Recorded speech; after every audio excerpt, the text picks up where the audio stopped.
Soy un imbécil por negarme a dejar que mi amigo viva en mi habitación libre sin pagar alquiler. Yo, mujer de 36 años, estoy en una especie de dilema moral y, sinceramente, no sé si estoy siendo egoísta o simplemente protegiendo mi paz. He trabajado increíblemente duro para llegar a donde estoy hoy. Después de años de vivir en pequeños apartamentos estrechos con paredes delgadas como el papel, vecinos desconsiderados y un ciclo interminable de malos caseros, finalmente logré comprar mi propia casa. Una modesta pero hermosa casa de 2 habitaciones de la que me enorgullezco inmensamente. No es extravagante en absoluto, pero es mía. Es mi santuario, mi espacio seguro, el único lugar donde puedo relajarme de verdad sin preocuparme por el desorden, el ruido o el drama de nadie más. Aquí entra Alex. Alex y yo hemos sido amigos cercanos durante más de una década. Hemos pasado por muchas cosas juntos, rupturas, pérdidas de trabajo, crisis personales, lo que sea. Es el tipo de amigo que puede hacerme reír incluso en mis peores días, y realmente me preocupo por él. Pero Alex siempre ha sido un poco caótico. Nunca ha sido bueno con el dinero, a menudo gasta más allá de sus posibilidades, vive de cheque en cheque y luego se pregunta por qué siempre está teniendo dificultades. Ha dejado trabajos por impulso, ha quemado puentes con empleadores y, en general, le ha costado mantener la estabilidad. A pesar de todo eso, siempre se las ha arreglado para salir adelante hasta ahora. Hace unas semanas, Alex perdió su trabajo. Dice que fue injusto, que su jefe era una pesadilla, que no tuvo más remedio que irse. He escuchado historias similares de él antes, así que si bien simpatizo, tampoco puedo ignorar el patrón. Poco después su casero decidió no renovarle el contrato de arrendamiento, citando un historial de pagos poco fiable y un alquiler constantemente atrasado como la razón. De nuevo Alex insiste en que esto es injusto, y de nuevo he escuchado esto antes. Ahora Alex está en un aprieto. No tiene trabajo, ni ahorros, ni un lugar donde vivir. Naturalmente recurrió a su amiga más cercana en busca de ayuda, y teniendo en cuenta que tengo una habitación libre, fui la primera persona a la que acudió.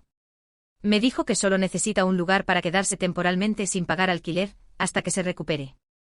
Me aseguró que no sería por mucho tiempo, que encontraría otro trabajo rápidamente y que no sería una carga. Incluso dijo, si los papeles se invirtieran, ya sabes que yo haría lo mismo por ti. Al principio me sentí culpable por siquiera dudar. Por supuesto que quiero ayudar a mi amigo. Eso es lo que hacen los amigos, ¿verdad? Pero cuanto más lo pensaba, más incómoda me sentía. Conozco a Alex. Conozco sus patrones. ¿Qué pasa si temporal se convierte en meses? ¿Qué pasa si no busca trabajo activamente? ¿Qué pasa si empieza a tratar mi casa como si fuera suya y no respeta mi espacio? ¿Qué pasa si termino en la incómoda posición de tener que echarlo porque se ha quedado más tiempo del bienvenido? Más allá de eso, amo mi casa. Amo mi tranquilidad, mis rutinas, mi capacidad de andar en pijama a cualquier hora del día sin sentirme cohibida. Me encanta no tener que limpiar tras nadie más que yo misma, no tener que comprometerme con cómo se manejan las cosas en mi propio espacio. La idea de tener a alguien más, incluso a un amigo, interrumpiendo eso, me revuelve el estómago. Intenté con cuidado expresar algunas de estas preocupaciones a Alex, pero no se lo tomó bien. Parecía genuinamente herido y dijo que no podía creer que estuviera siendo tan egoísta. Me recordó que tengo una habitación entera vacía mientras él no tiene donde dormir. Dijo que ni siquiera lo notaría, estaría fuera de casa la mayor parte del tiempo buscando trabajo, que sería como si ni siquiera estuviera allí. Siguió diciendo, yo lo haría por ti en un santiamén una y otra vez, como si eso solo fuera suficiente para convencerme. Luego vino la culpa de los amigos en común. Un par de ellos se comunicaron conmigo por separado, diciendo que se enteraron de la situación de Alex y que no podían creer que dudara en ayudar. Uno incluso dijo, si no puedes contar con tus amigos más cercanos en momentos de necesidad, entonces, ¿cuál es el punto? Ese realmente me impactó. Pero la cosa es que no creo que sea tan simple como lo están haciendo parecer. No creo que la mudanza de Alex gratis se trate solo de ayudar a un amigo necesitado. Se trata de proteger la paz por la que he trabajado tan duro para construir. He visto amistades romperse por situaciones como esta y no quiero que eso nos suceda. No quiero resentirme con él si no cumple con su parte, si se queda más tiempo de lo esperado, si empieza a sentirse demasiado cómodo en mi casa. Incluso consideré ofrecer un compromiso, dejarlo quedarse por un mes, entendiendo que buscaría trabajo activamente y contribuiría con algo, aunque solo fueran los comestibles o los servicios públicos. Pero conozco a Alex. Si le doy una pulgada, tomará una milla. ¿Y luego qué? Tengo que ser la mala que le dice a mi amigo desempleado y en apuros que se vaya. Así que aquí estoy, sintiéndome una persona terrible por no querer abrir mi casa, pero también sintiendo que estaría cometiendo un gran error si lo hiciera. Soy un idiota por querer proteger mi base, incluso a costa de decepcionar a un amigo necesitado.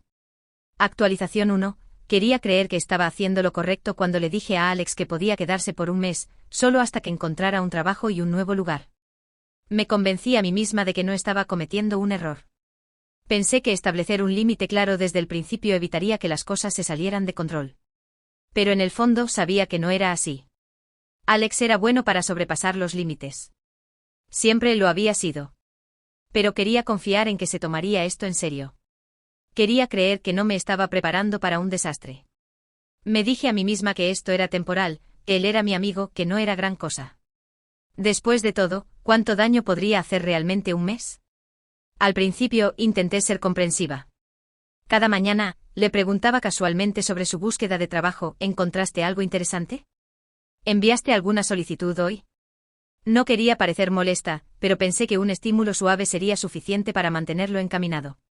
Cada vez, su respuesta era alguna versión de solo necesito un poco más de tiempo para descomprimir. Al principio fueron un par de días para aclarar su mente. Había pasado por mucho, dijo. Perder su trabajo, perder su apartamento, era abrumador. Necesitaba unos días para deshacerse del estrés. Luego fue una semana, porque el mercado laboral está muy difícil en este momento. Juró que estaba buscando, pero que necesitaba ser estratégico, no desesperado. Luego vinieron las excusas sobre que su currículum necesitaba actualizaciones, sobre que necesitaba prepararse mentalmente para las entrevistas, sobre que necesitaba averiguar qué tipo de trabajo realmente quería antes de empezar a solicitar en cualquier lugar. Dijo que no quería volver a caer en un lugar de trabajo tóxico, que apresurarse a aceptar el trabajo equivocado solo lo prepararía para el fracaso nuevamente. Y yo quería ser comprensiva. Realmente lo quería. Así que me eché atrás. Para la segunda semana, noté un cambio. No estaba buscando trabajo en absoluto. Volvía a casa del trabajo y lo encontraba tirado en mi sofá, jugando en su teléfono o hojeando cualquier programa que hubiera decidido ver sin pensar ese día. Al principio me dije a mí misma que solo se estaba tomando un descanso. La búsqueda de trabajo era estresante. Pero a medida que pasaban los días, me di cuenta de que se estaba poniendo cómodo de una manera que se sentía demasiado permanente. Se había instalado por completo. Los platos en el fregadero no eran míos. Los comestibles en el refrigerador desaparecían el doble de rápido, pero ni una sola vez se ofreció a contribuir.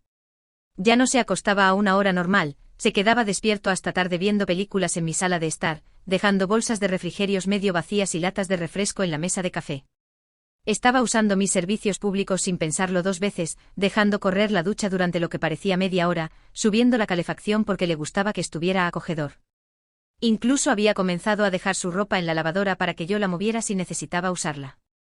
Empecé a presionar más. Alex, prometiste que estarías buscando trabajo. Suspiraba dramáticamente y me decía lo agotado que estaba. Acabo de dejar un ambiente de trabajo tóxico, Sam. No puedo simplemente volver a meterme en otro. Necesito averiguar qué es lo que realmente quiero hacer. Fue entonces cuando me di cuenta. Ni siquiera estaba pensando en la búsqueda de trabajo. Estaba pensando en sí mismo, en su comodidad, en lo agradable que era tener un lugar gratis donde quedarse sin presión, sin estrés, sin facturas. Para la tercera semana, me estaba frustrando. Había sido más que paciente, más que complaciente. Pero estaba claro que Alex no estaba tratando esto como un arreglo temporal.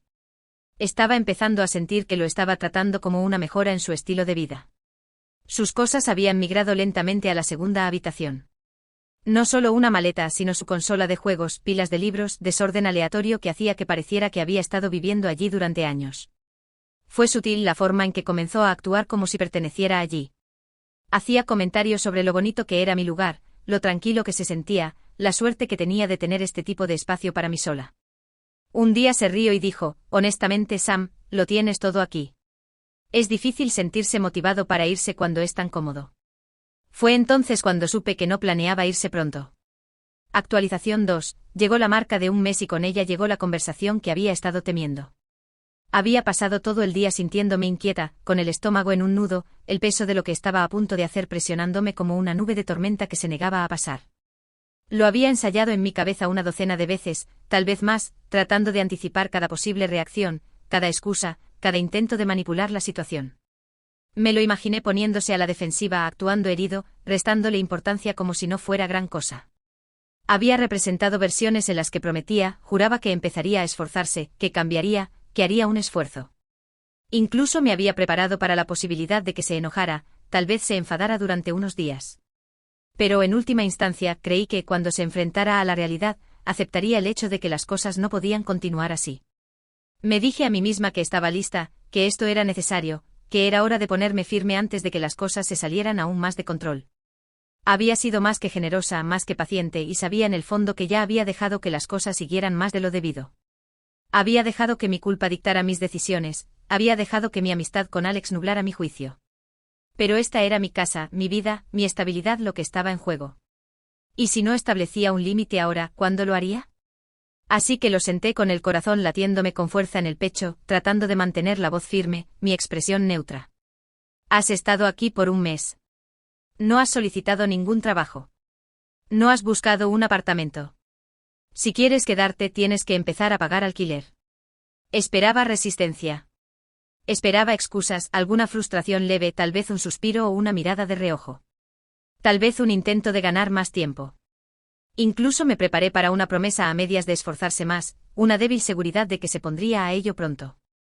Pero lo que no esperaba, lo que realmente me sorprendió fue la indignación total. Alex se burló, negando con la cabeza como si le acabara de decir algo tan ridículo, tan incomprensible, que apenas podía procesarlo. Todo su lenguaje corporal cambió, brazos cruzados, mandíbula apretada, hombros cuadrados, como si lo hubiera atacado personalmente. Me miró como si lo acabara de traicionar de la peor manera posible, como si yo fuera la irrazonable, como si no tuviera derecho a mencionar esto.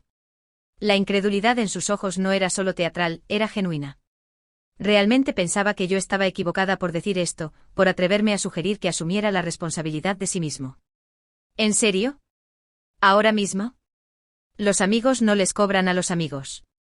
Me prometiste que podía quedarme mientras me recuperaba. Fue la forma en que lo dijo, el puro derecho que goteaba de sus palabras, lo que me revolvió el estómago. No estaba suplicando, no estaba avergonzado, ni remotamente agradecido. Me estaba acusando como si yo fuera una villana por esperar que contribuyera de alguna manera al hogar en el que había estado viviendo gratis durante un mes. Fue entonces cuando me di cuenta de lo profundo que era su derecho. Esto no era solo una situación temporal para él. No solo se estaba aprovechando de mi amabilidad. Realmente creía que se le debía esto. Realmente pensaba que porque lo había dejado quedarse, tenía la obligación de seguir manteniéndolo indefinidamente. Me quedé atónita. Por un mes, Alex. Eso fue lo que acordamos. Y ni siquiera lo has intentado. Levantó las manos, ya a la defensiva, ya preparándose para convertir esto en un ataque contra mí en lugar de una conversación honesta sobre sus propios fracasos. Su voz se elevó goteando indignación, con una ira farisaica, como si le estuviera exigiendo lo imposible. ¿Crees que es así de fácil? ¿Crees que puedo chasquear los dedos y conseguir un trabajo? Lo estoy intentando, Sam. Pero no lo estaba. Ambos sabíamos que no lo estaba. Le había dado espacio, le había dado tiempo, y lo había usado para no hacer nada. Sin solicitudes, sin configuración de alertas de trabajo, sin entrevistas. Ni siquiera lo había visto navegar por las listas de trabajos, y mucho menos enviar un solo currículum. Lo había visto día tras día, tirado en mi sofá, viendo programa tras programa, teléfono en mano, refrigerios en mi mesa de café, viviendo como si no tuviera responsabilidades en absoluto. Había consumido mis comestibles sin pensarlo dos veces, había aumentado mi factura de electricidad con sus interminables sesiones de juegos nocturnos, había dejado desorden en la cocina que yo tenía que limpiar. Había tratado esto como unas vacaciones prolongadas a mi costa, un viaje gratis en una vida que no se había ganado. La frustración burbujeaba en mi pecho, pero me obligué a mantener la calma. Le recordé con firmeza, pero sin alzar la voz, que me había esforzado mucho por esta casa. Había pasado años saliendo de apartamentos de mierda, lidiando con caseros de pesadilla, estirando cada cheque solo para ahorrar lo suficiente para comprar un lugar propio.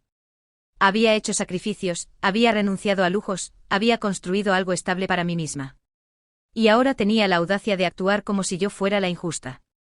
Como si yo estuviera equivocada por esperar que contribuyera. Fue entonces cuando se puso realmente a la defensiva. Cambió de marcha lanzándose a un monólogo sobre lo difícil que era todo para él, como tenía tanta ansiedad por trabajar, como ya ni siquiera estaba seguro de qué carrera quería. Se quejó de cómo el mercado laboral era un desastre, de cómo nadie estaba contratando, de cómo no quería aceptar cualquier trabajo porque necesitaba encontrar algo que realmente valiera la pena. Lanzó todas las excusas que se le ocurrieron, con la esperanza de que alguna se pegara, con la esperanza de que alguna me ablandara, me hiciera dudar de mí misma, me hiciera ceder y lo dejara quedarse más tiempo sin cuestionarlo. Pero ninguna de ellas explicaba por qué no había hecho absolutamente nada. Si estaba ansioso por trabajar, ¿por qué al menos no estaba investigando opciones, buscando asesoramiento profesional, pidiendo consejo? Si no estaba seguro de su trayectoria profesional, ¿por qué al menos no estaba tratando de encontrar algo temporal mientras tanto? Si el mercado laboral era tan malo, ¿por qué ni siquiera había intentado enviar solicitudes? Luego vino el golpe final, la manipulación, la culpa que sabía que me afectaría más profundamente. Me miró directamente a los ojos con el rostro retorcido de decepción, con acusación, y dijo: «No puedo creerte, Sam. Tienes todo este espacio, toda esta seguridad, y en lugar de ayudar a tu amigo, estás actuando como una casera codiciosa». Ese golpeó más fuerte de lo que esperaba. No porque fuera cierto, sino por la forma en que lo dijo deliberadamente. Sabía exactamente lo que estaba haciendo. Estaba tratando de hacerme sentir culpable, tratando de hacerme dudar de mí misma, tratando de hacerme creer que yo era la mala por querer proteger lo que era mío. Quería que me cuestionara mis propios límites, que cediera bajo la presión de ser etiquetada como egoísta. Pero yo no era egoísta. Había sacrificado, había luchado, había trabajado por cada centímetro de estabilidad que tenía. Y ahora se suponía que debía sentirme mal por no dejar que me lo quitara. Se suponía que debía sentirme culpable porque no quería dejar que alguien se aprovechara de mí indefinidamente. No. Absolutamente no. Le dije rotundamente que si no pagaba el alquiler, tenía que irse. No más excusas, no más demoras, no más viajes gratis. Puso los ojos en blanco con una expresión de arrogancia, actuando como si estuviera siendo dramática, como si estuviera exagerando, como si nunca lo cumpliera. Se recostó en mi sofá completamente imperturbable, completamente despreocupado, con un tono condescendiente cuando dijo: «Sí, está bien, Sam. Ya veremos». No podía creerlo. Realmente pensó que podía quedarse gratis indefinidamente. Actualización 3, pasaron unos días más. Cada mañana me despertaba con la misma sensación en el estómago, la misma tensión subyacente que se había estado infiltrando en cada rincón de mi casa. Seguí recordándole a Alex sobre el alquiler, pensando que si presionaba lo suficiente, finalmente asumiría la responsabilidad. No lo hizo. En cambio, redobló la apuesta tratando mis recordatorios como una molestia en lugar de la simple verdad de la situación. Se había quedado más tiempo del bienvenido, había agotado mi paciencia, había convertido mi amabilidad en una expectativa, algo a lo que se sentía con derecho en lugar de algo por lo que debería haber estado agradecido. Cada vez que lo mencionaba, tenía la misma respuesta, el mismo tono exasperantemente desdeñoso: «Sabes que no puedo pagar el alquiler ahora mismo». Como si eso de alguna manera lo convirtiera en mi problema. Como si esa fuera una razón válida para que continuara aprovechándose de mí. Como si mi estabilidad financiera significara que él tenía derecho a vivir sin hacer nada indefinidamente. Sus excusas ya no eran solo frustrantes, eran insultantes.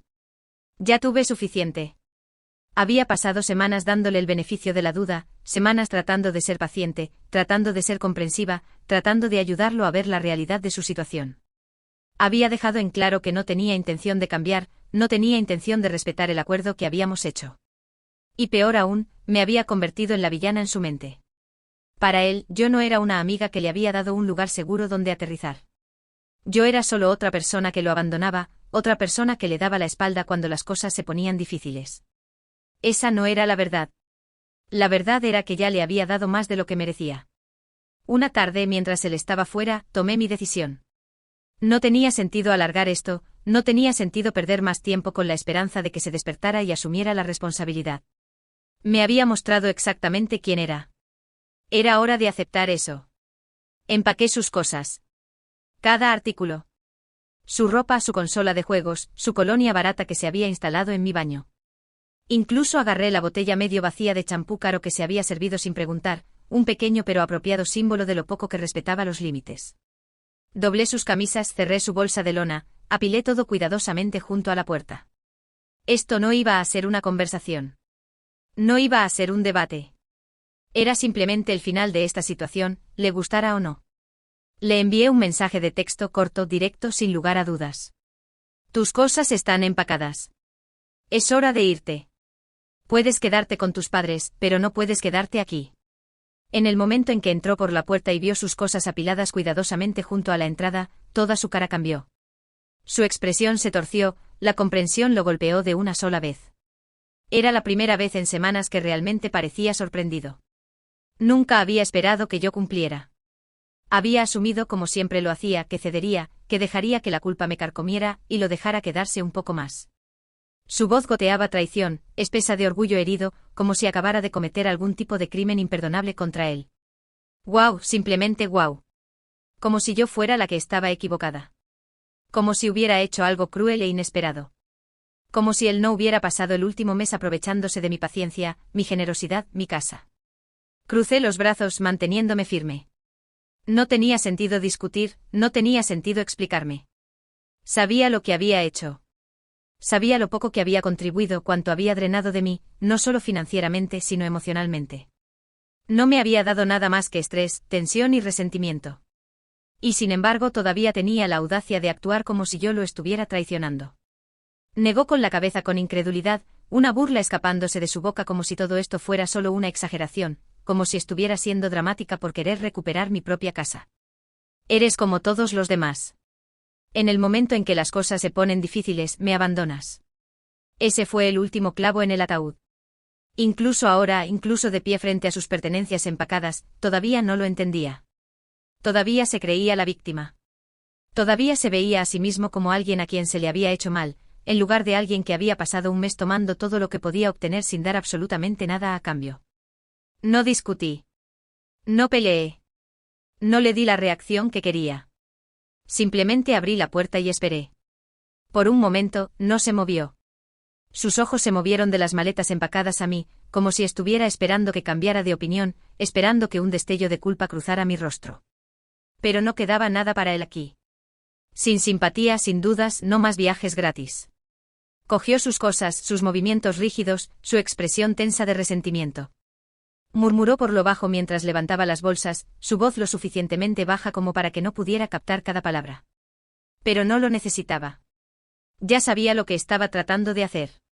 Quería que me sintiera mal, quería que vacilara, que dudara de mí misma, que sintiera que había hecho algo cruel y despiadado.